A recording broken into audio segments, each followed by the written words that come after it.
Sadakat, merci bien pour être avec moi, pour parler avec moi.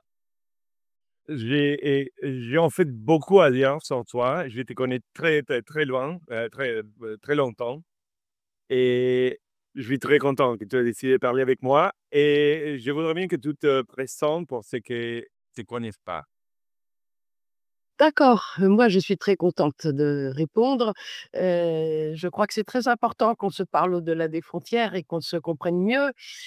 Voilà, donc je m'appelle, Sarah Katz, mon père est issu d'une longue lignée, juive d'Europe centrale. Il venait faire ses études de médecine, depuis sa Roumanie natale, à Paris en 1930. Je suis issue d'un couple de résistants français et pour moi ça a modifié, enfin modifié, ça a fait toute ma vie. Des gens qui se sont donc battus pendant les 4 années d'occupation, 40-45, et qui se sont battus avec l'idée qu'on venait à bout des idées brunes, des idées fascistes, des idées nazies, et qu'on allait construire un monde qui serait bâti sur l'idée fondamentale de justice. Et moi, j'ai été élevée dans cette idéologie-là, ce qui fait que, contrairement à beaucoup d'amis de mon association actuelle, l'Union juive française pour la paix, moi, j'ai le caractère colonial de l'aventure qu'a été, l'aventure sioniste, m'est apparu tout de suite. C'est-à-dire, pour moi, il était clair qu'il n'y avait, absolument aucune raison ni morale, ni juridique, d'aucune sorte pour qu'une population s'installe à un endroit et dise à la population autochtone, «C'était à nous il y a 2000 ans, donc vous dégagez». Donc moi, pour moi, la Palestine et le droit des Palestiniens, ça a fait partie de ma vie, tout le temps. Mais j'ai travaillé, j'ai eu des enfants. Donc j'ai été essentiellement à Paris. Dès que j'ai été en retraite, je suis partie en Palestine, d'abord en Cisjordanie, puis je suis entrée à Gaza en 2011 dans le convoi que, l'organisation très importante, hein, israélo-palestinienne qui s'appelle ISM, International Solidarity Movement, a appelé à venir pour saluer le militant italien très important, Vittorio Arrigoni, qui venait d'être assassiné un mois plus tôt. Donc j'entre dans ces conditions un peu dramatiques à Gaza. J'échange immédiatement avec beaucoup de gens et depuis, j'y suis retournée quelques mois après et je me suis finalement quelque part installée. J'ai vécu en tout 2 ans à Gaza entre 2011 et 2014. Et ça m'a permis de mesurer à la fois, combien, y compris les camarades dont le cœur était avec la Palestine, avaient une vision totalement erronée de Gaza et sans parler de ceux qui le voyaient comme un nid de fous terroristes, tous groupés derrière, un drapeau et cetera.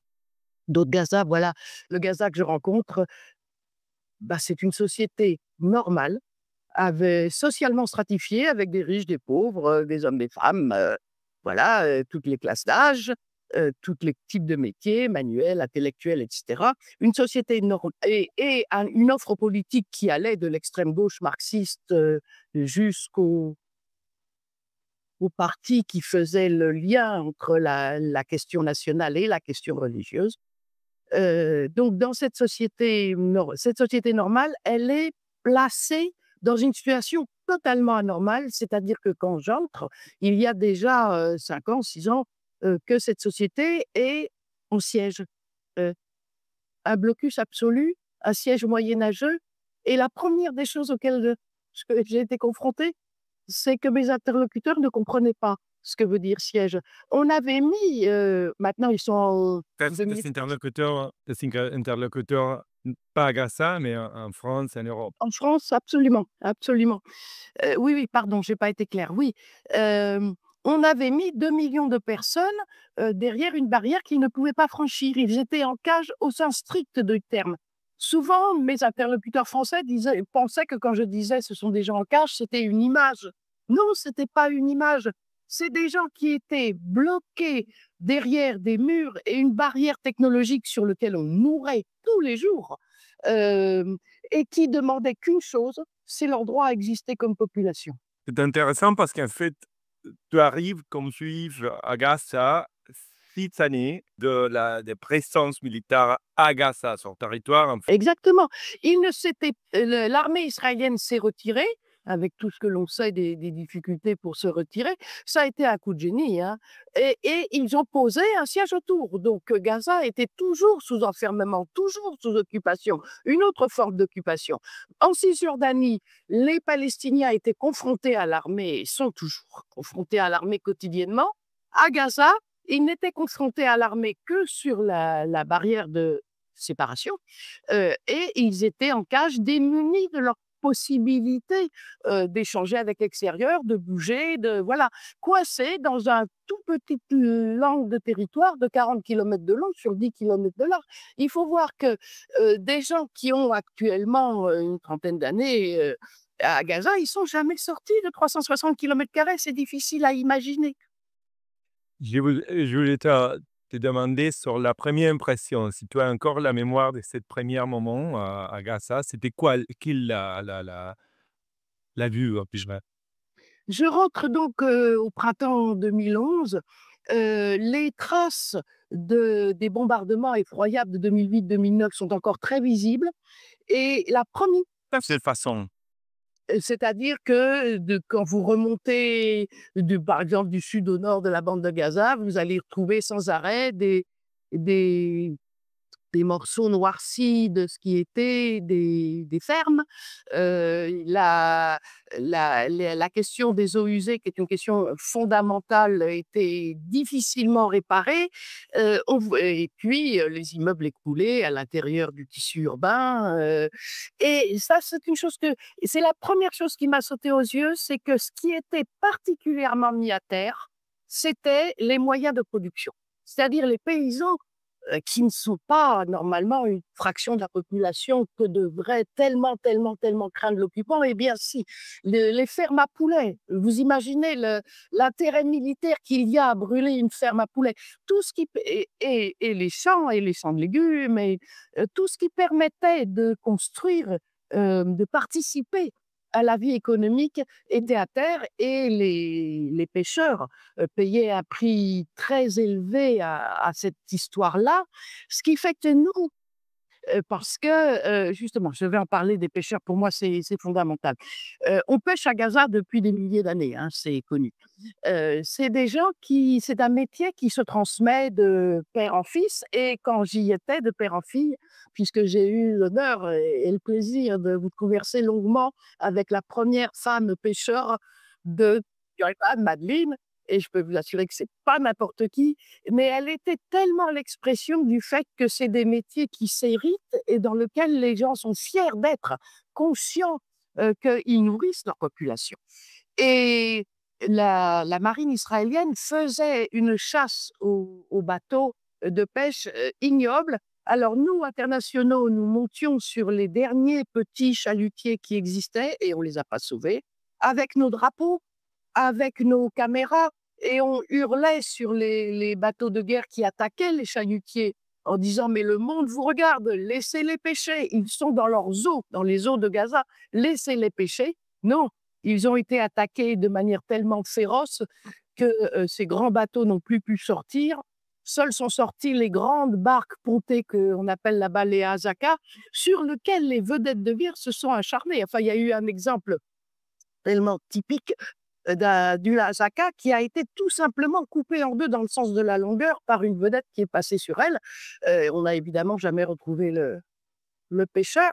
Et ce quoi je veux insister, c'est que quand les bateaux étaient arraisonnés, arrêtés, emmenés à Ashdod, pas une seule fois en des années et des années et des années de chasse, les Israéliens ont trouvé le moindre objet suspect à l'intérieur. Pas une seule fois. L'idée était vraiment: vous ne pêcherez pas parce qu'on veut que la population soit totalement captive.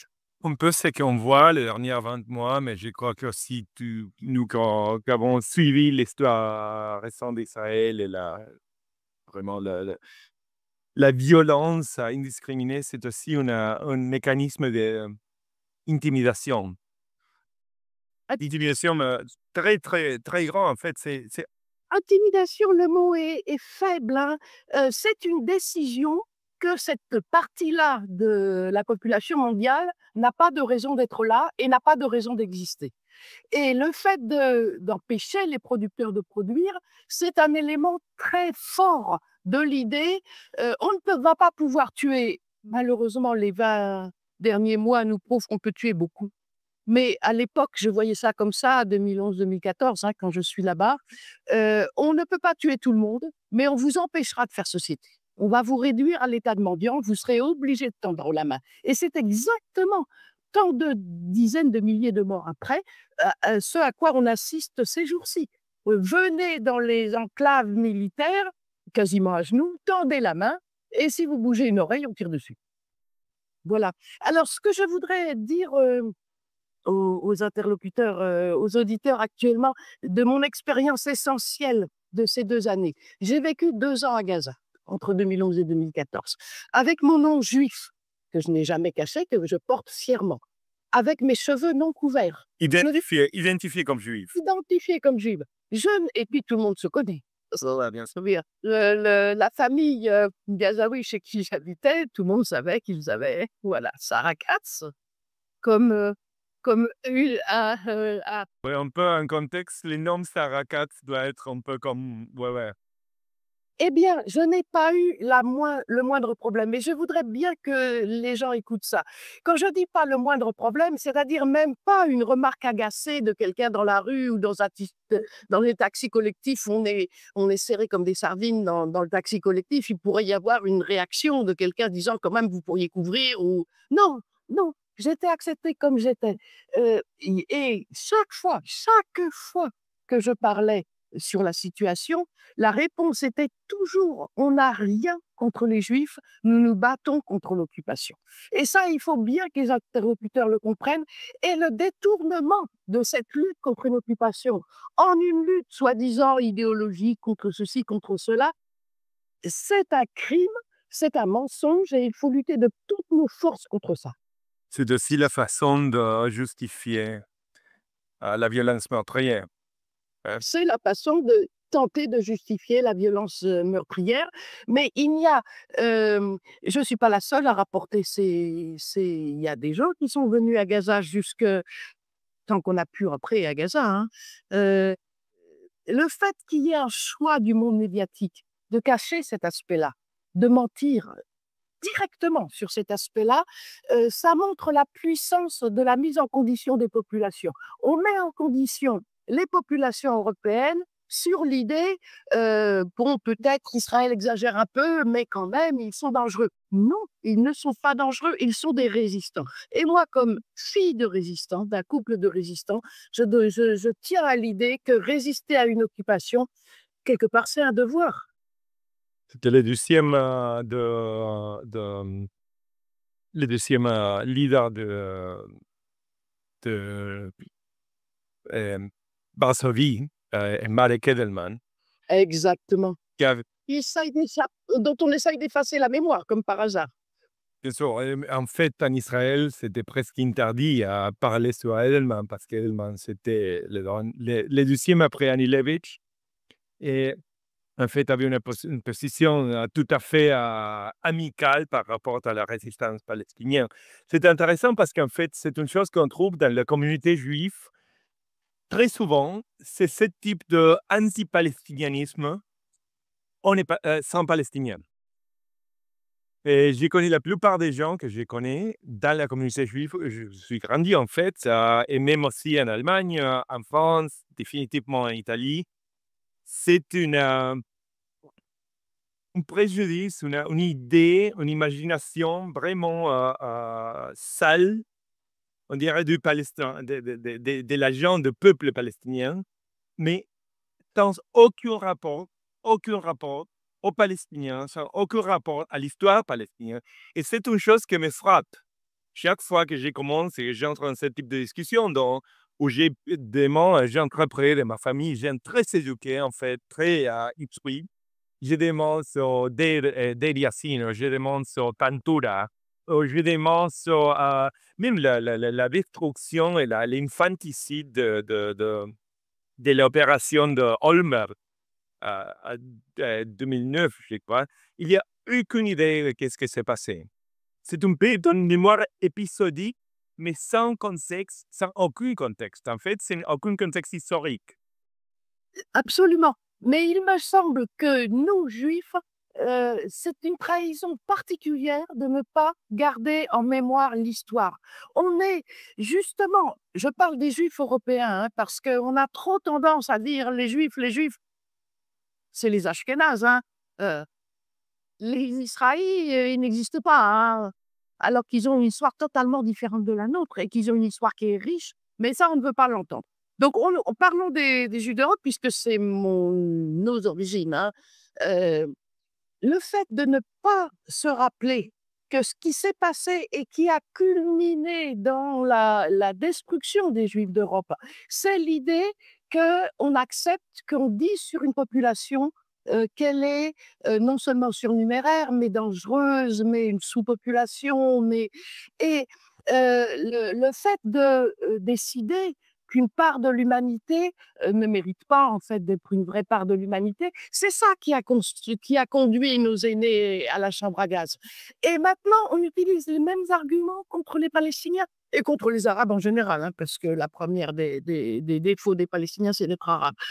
C'est incroyable qu'on ne puisse pas garder que tout ce qu'a construit la communauté au sens très large juive d'Europe sur l'importance de l'histoire, l'importance du fait de rappeler que les idées fascistes, que les idées suprémacistes, elles peuvent conduire à la destruction, qu'on l'oublie. C'est une honte vis-à-vis de nos parents. Je vois, je veux dire, je viens un peu de la même, pas un peu, en fait, je viens complètement de mon côté idéologique. Tzedek, Tzedek, je crois que c'est un peu la fondation de mon judaïsme, de mon identité juive. Et en fait, pour moi, je viens d'une famille qui était brutalement anti-nationaliste, égal que le nationalisme. Quand même, le nationalisme juif, c'était intolérable. Et en fait, la mot Meir Kahane, c'était en fait une insulte chez nous.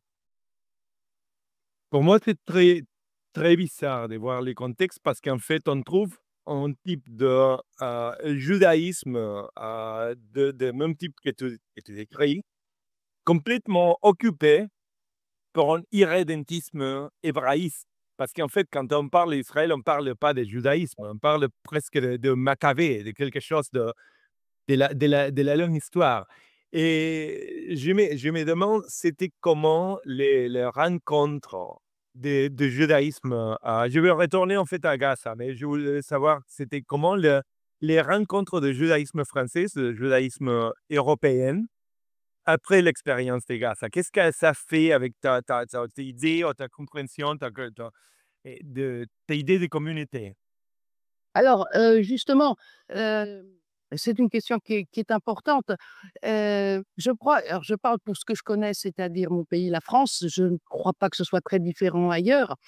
Ça n'a pas beaucoup de sens de parler de communauté juive, en France. Vous avez tout l'éventail, depuis ceux qui sont blottis derrière leur synagogue et que le reste du monde n'intéresse pas, et quelque part, ils sont dans un héritage réel. Après tout, on peut commenter la Torah, réfléchir sur le Talmud, où que ce soit dans le monde. Vous avez de là jusqu'à ce dont je suis issu, c'est-à-dire un judaïsme universaliste qui pense que l'émancipation du monde, l'émancipation des Juifs dépend de l'émancipation du monde et que nous sommes. euh, et ce courant, il est très ancien. Il est très ancien. Il y a un travail, je voudrais plaider que les auditeurs aillent jeter un œil, ceux qui sont francophones, malheureusement, on ne l'a pas encore traduit. Il y a un travail très important qu'a fait l'UJFP. On a Qui? Encore une fois? l'Union juive française pour la paix, mon association. On a collationné sur On peut mettre le lien. On peut mettre le lien. Ouais. absolument So. pas collationné sur un siècle les écrits d'érudits juifs, d'intellectuels, etc., depuis 1900, qui argumentent contre l'idée sioniste. Et ce courant antisioniste, il est majoritaire en Europe. absolument. jusqu'à sa extermination, il est majoritaire. Et le fait qu'on dit qu'il existe, alors qu'il a produit intellectuellement des outils très importants, là aussi, c'est une complète trahison. Donc, on ne peut pas dire qu'en France, quand je rentre de Gaza, je rencontre la communauté juive. Je rencontre d'un côté les fous d'extrême droite, en réalité, organisés dans la Ligue de défense juive, etc., qui disent qu'ils vont me faire la peau et qui se permettent sur leur réseau, y compris de mettre mon réel numéro de téléphone, enfin voilà, qui intimident, j'en ai rien à fiche. Et puis, on trouve des gens qui ne connaissent rien de la Palestine, qui ne se voient pas impliqués. Alors que, quand même, le démarrage de l'UJFP, ça a été on a été beaucoup plus loin après, mais ça a été pas en notre nom, quand même, pas en notre nom. Donc voilà, on ne peut pas rencontrer une communauté juive comme si elle était. Il y a. On ne sait pas compter combien vraiment il y a de juifs, parce que comment vous comptez les demi, les quarts, les huitièmes? En France, le mélange des populations est très ancien. Donc voilà.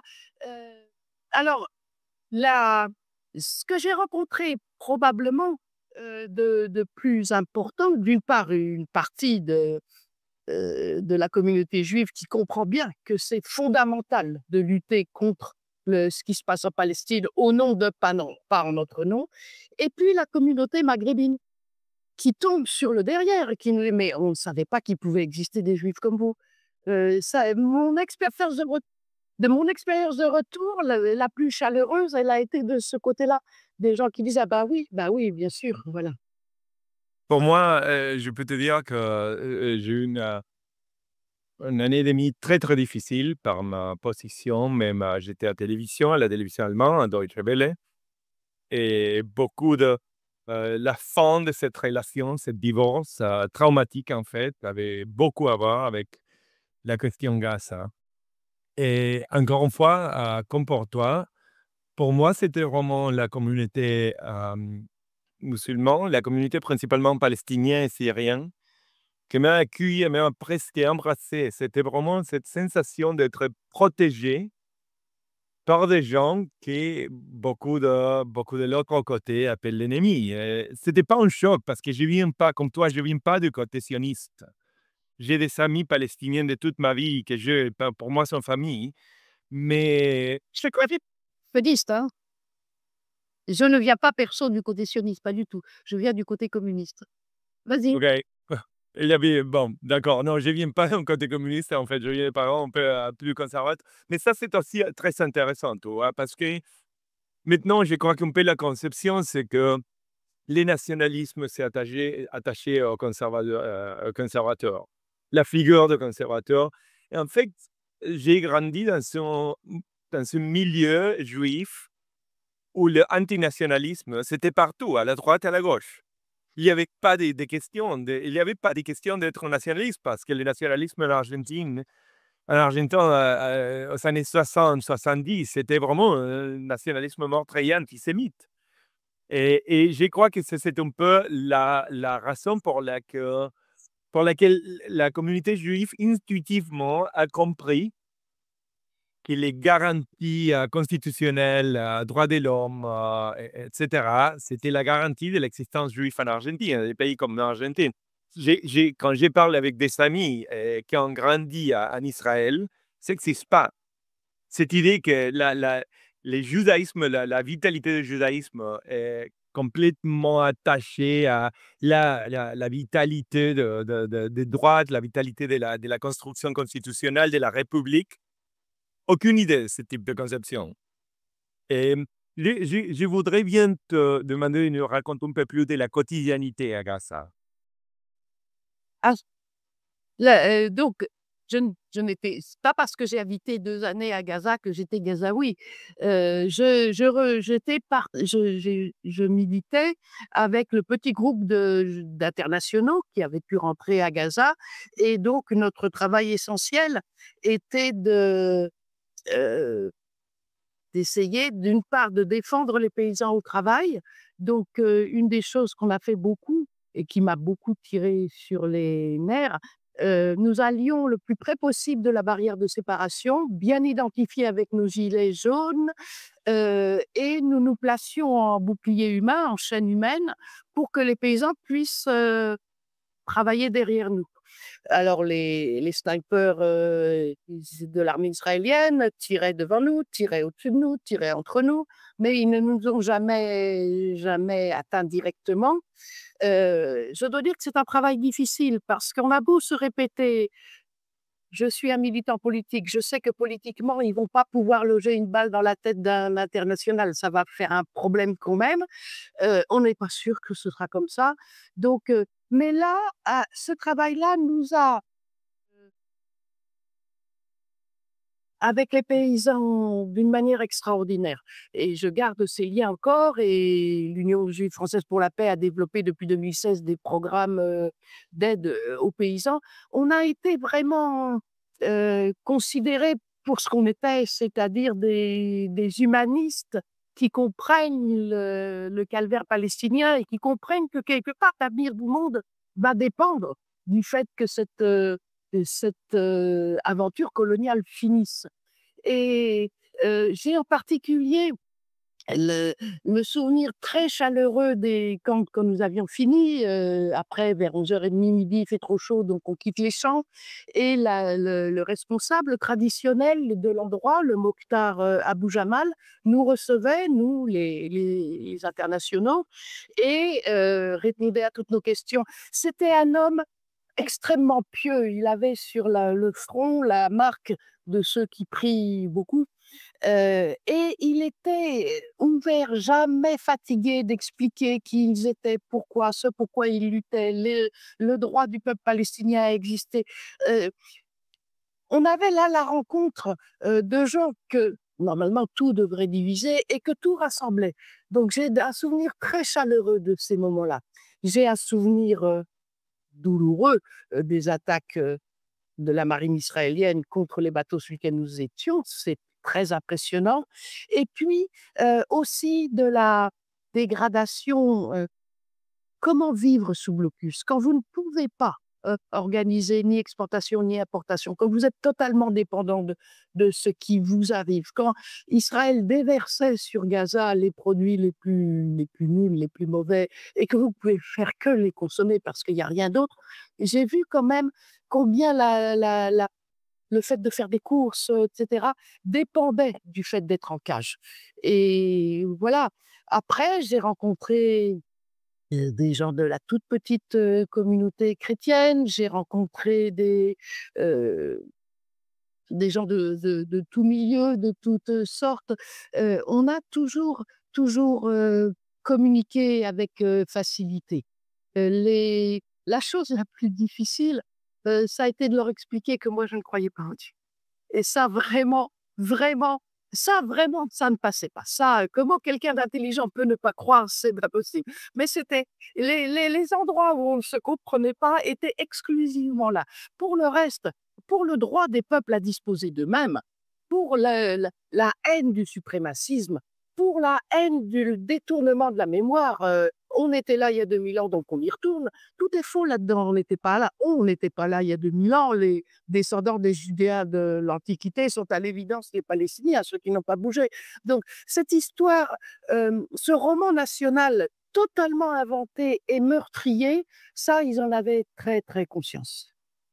Voilà. Non, non, heu, je vous étais j'ai encore deux demandes, si tu peux encore le temps. La première, c'est, comment tu vois ce chapitre de Gaza? Comment tu as traversé cette année et demie? Alors, comme pour tous les je crois, les militants pro-palestiniens, ça a été juste l'horreur. Heu Et si on m'avait dit que c'est il y a 2 ans en arrière, hein, qu'il était possible de bombarder pendant 20 mois une population captive, j'aurais répondu: «Non, c'est pas politiquement, c'est pas possible». Bah si, ça l'est. Ça prouve quand même que, cette idée dans lequel moi j'ai été élevée, toi probablement aussi, qu'en dernière instance, ce sont les peuples qui font l'histoire. Heu, Elle est probablement vraie en dernière instance, mais là, on est dans une situation où les fauteurs de guerre ou ceux qui ont les armes modèlent un monde effroyable. Voilà, la situation cette semaine, pour moi, elle est fondamentale. Où on arrive à faire entrer l'aide, où les gens vont mourir par milliers de faim. Voilà. Donc, en plein 21e siècle, on va assister au fait qu'on a enfermé une population et qu'on la nourrit pas et qu'on ne la laisse pas boire et qu'elle va mourir tout simplement de faim sous nos yeux, sous nos yeux. Et nous, peuple du monde, on ne peut pas arrêter ça. Et j'en appelle en particulier aux militants allemands. Il faut qu'ils se réveillent. Il faut qu'ils se réveillent.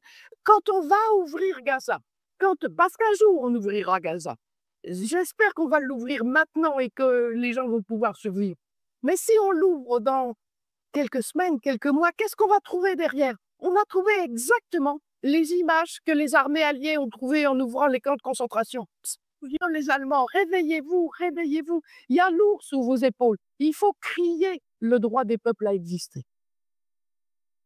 Pour moi, c'est exactement la même. J'ai la même vision, en fait. Je crois qu'il faut dire que l'Allemagne est encore perdue.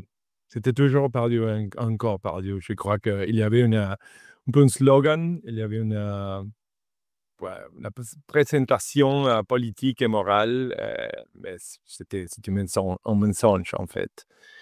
Et c'est vrai que la sensation, c'est toujours qu'il faut crier parce qu'on avait la possibilité de ne commettre pas les mêmes types d'erreurs que notre parent, notre années ont commis.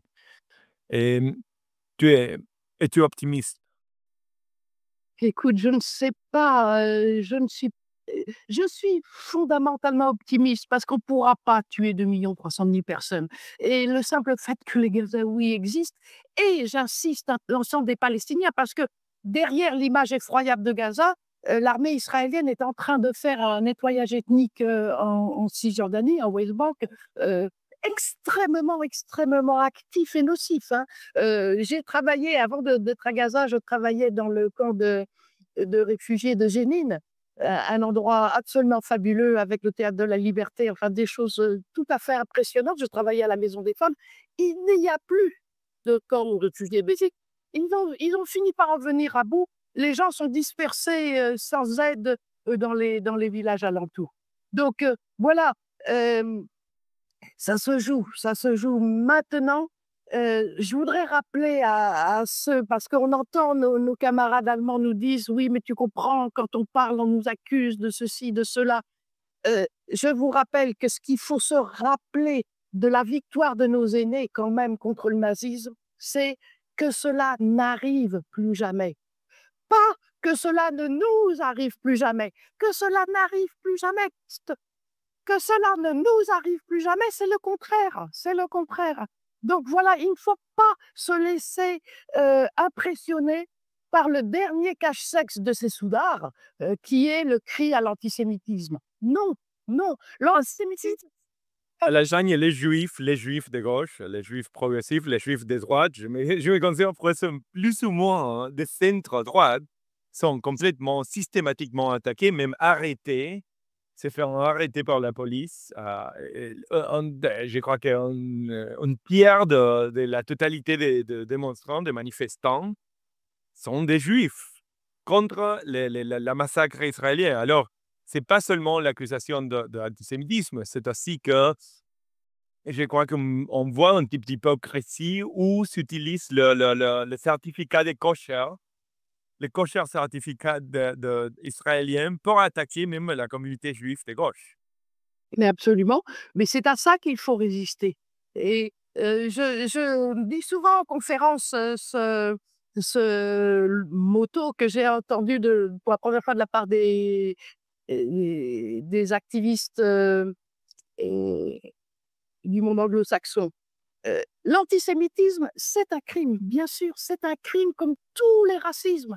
Mais l'antisionisme, c'est un devoir, parce que le sionisme est une théorie de la séparation et du suprémacisme. On doit lutter contre de toutes nos forces et lutter contre le monstre que ça a construit. Israël est un monstre. Et Israël a passé en 2018 une loi invraisemblable, qui correspond à leur constitution, à la loi fondamentale. Israël, État-nation du peuple juif, 3 tout petits paragraphes, dont le dernier paragraphe écrit le droit à l'autodétermination est spécifique Seulement pour les Juifs. pour les Juifs. Normalement, l'ONU aurait dû dire, si c'est ça, on vous exclut de l'ONU. C'est contraire frontalement à la charte.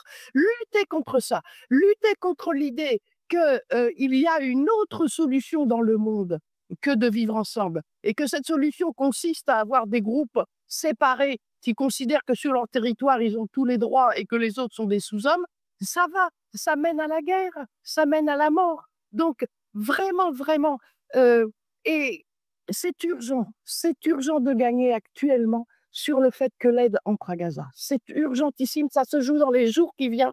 J'en appelle à tous, quoi. Je promets, ça c'est la dernière question. Comment tu vois après Gaza le judaïsme? Moi, je crois. Alors, je ne sais pas ce que tu en penses, tu dois savoir plus que Je peux clarifier peut-être que moi. Moi, je crois que nous, les héritiers de ce grande histoire qu'est le judaïsme sur terre, les héritiers qui pensent que notre émancipation dépend de l'émancipation du monde entier, je pense qu'on est majoritaire. Je pense qu'on est majoritaire. Et ce qu'il y a, on le voit bien en France, hein. En France, personne ne connaît l'Union juive française pour la paix parce qu'on n'a jamais la parole. Et lorsque le gouvernement français s'adresse à la communauté juive, il s'adresse au CRIF qui ne représente que lui-même. Moi, je crois qu'on est majoritaire. Moi, je crois qu'on est héritier d'une histoire tellement importante. On apporte au monde cette histoire. Je crois que c'est notre vision du judaïsme qui va gagner. Je l'espère de tout mon cœur. Mais le temps est restreint. Tada, je te remercie vraiment de cœur. J'ai adoré cette conversation. Je suis fier d'avoir te trouvé. Et vraiment, quand j'ai vu la réponse dans mon WhatsApp, j'étais super, super, super content. Ce matin, je l'ai expliqué à mon enfant qui m'avait appelé, qui m'avait écrit. Et toujours, si tu veux parler, tu as toujours des plateformes à mon réseau social, etc. Et ouais, courage. J'espère qu'à la fin, ça. Courage à nous tous. Et honneur aux passagers de Madeleine, hein, du Madeleine, hein, qui viennent encore une fois. Moi, j'étais sur la flottille de la Liberté 2018, à raisonner en haute mer, en eau internationale. Ils viennent de se faire cette idée qu'un pays voyou, rogue state, on disait, hein, peut se permettre n'importe quoi. Il faut l'arrêter avant la catastrophe absolue. Bonne journée et merci bien. Bonne journée.